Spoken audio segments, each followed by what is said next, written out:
پھر دوسری جانب سرکار کے حسن و جمال پر جب کلام کیا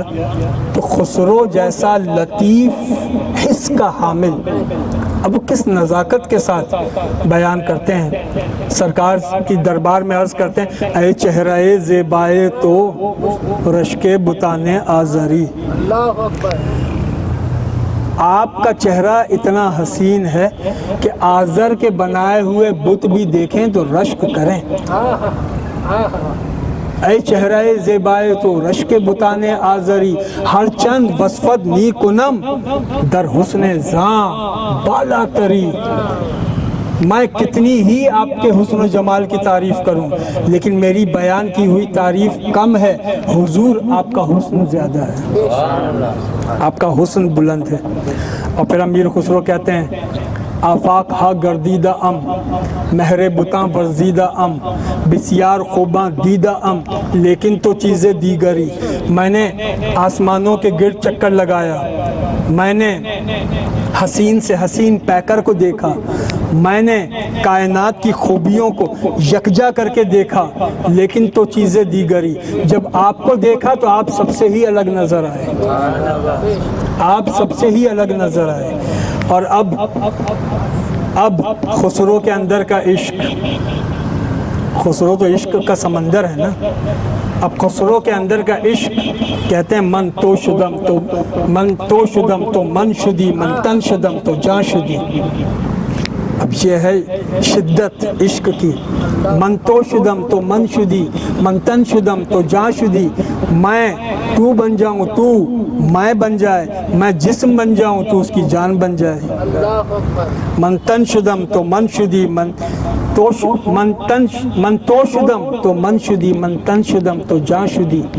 تاکس نہ گوید بعد عظیم من دیگرم تو دیگری، تاکہ جب میں آپ کے اندر فنا ہو جاؤں تو پھر کوئی یہ کہہ نہیں سکے گا کہ میں اور ہوں آپ اور ہیں۔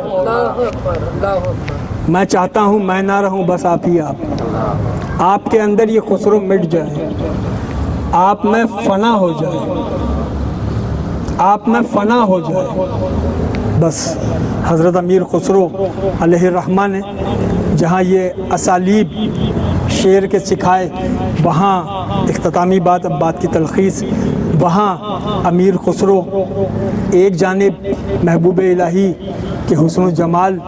خداوند ذوالجلال سے کلام، عرش کی باتیں، یہ سب منظوم کر رہے تھے، وہاں محبوب الہی سے جو کچھ سنتے تھے اس کو رقم بھی کر رہے تھے، اور جب وہ مجموعہ بن گیا اس کا نام رکھا گیا فوائد الفواد۔ امیر خسرو نے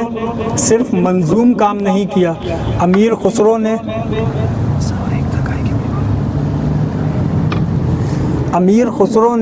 صرف منظوم کام نہیں کیا بلکہ امیر خسرو نے نثری کام بھی کیا، جہاں ایک جانب شاعری تو دوسری جانب محبوب الہی نظام الدین اولیاء کے دربار میں جب بیٹھتے تھے تو امیر خسرو جانتے تھے کہ نظام الدین تو ایک ہے،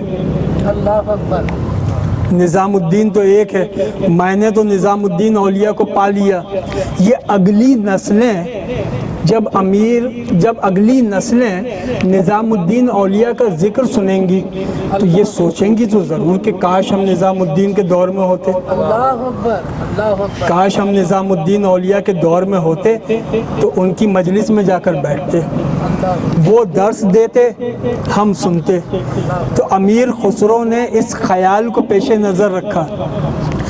کہ محبوب الہی کے پاس جب آتے تو محبوب الہی جو کچھ کہتے رہتے اس کو قلم بند کرتے رہتے، کیوں؟ تاکہ یہ درس اگلی نسل تک پہنچے، تو جو پڑھے گا وہ اس مجلس میں پہنچ جائے گا، جو پڑھے گا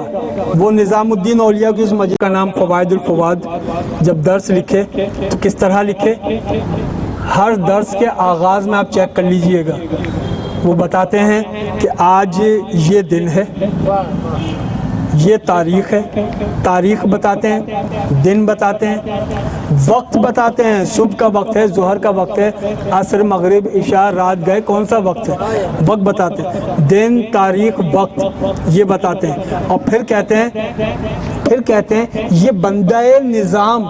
اپنے آقا کی بارگاہ میں آ گیا، اللہ اکبر، یہ بندہ نظام، اللہ اکبر۔ یہ بندہ نظام اپنے آقا کی بارگاہ میں آ گیا۔